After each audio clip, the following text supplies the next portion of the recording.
na ma'aikaciya a cikin wannan ma'aikatan ba komai bane yasa na raba muku suka cewa mu tare da ku a nan gurin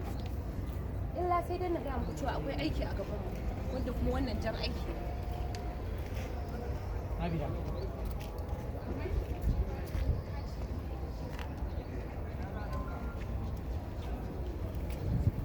da alama mai kifi dokar ba dokar tana magana ne akan tara ma'aikatan wa'anda ba ƙarƙashin gwamnati sun kasu mu kuma nan ƙananan ma'aikata ci gaba da bayani ai ta fahimta haka na kasa gane inda al'amuran wa'annan ma'aikata suka sa gaba a kullum wa'anda suke sama su suke ƙara yin sama mu kuma da muke ƙasa ƙara ƙasa muke yi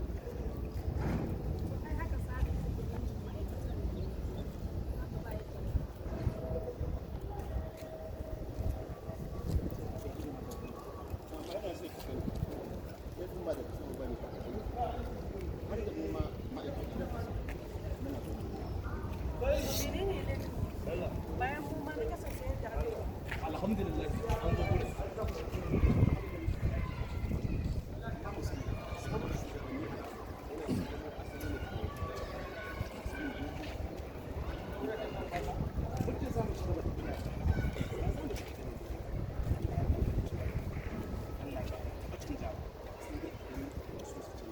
gaskiya ne na farko ba ma son kawo da ba na farko ba ma son kawo hasada da ke shi da bakin ciki yayi ka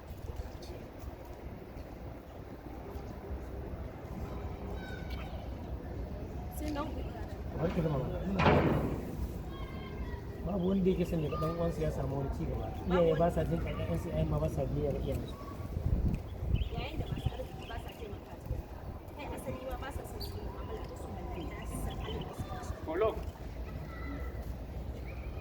kuma duk wanda kika ga yana cewa zai yi abin kirki bai samu dama bane a yanzu ana inda za a ce wani ya kira ne ya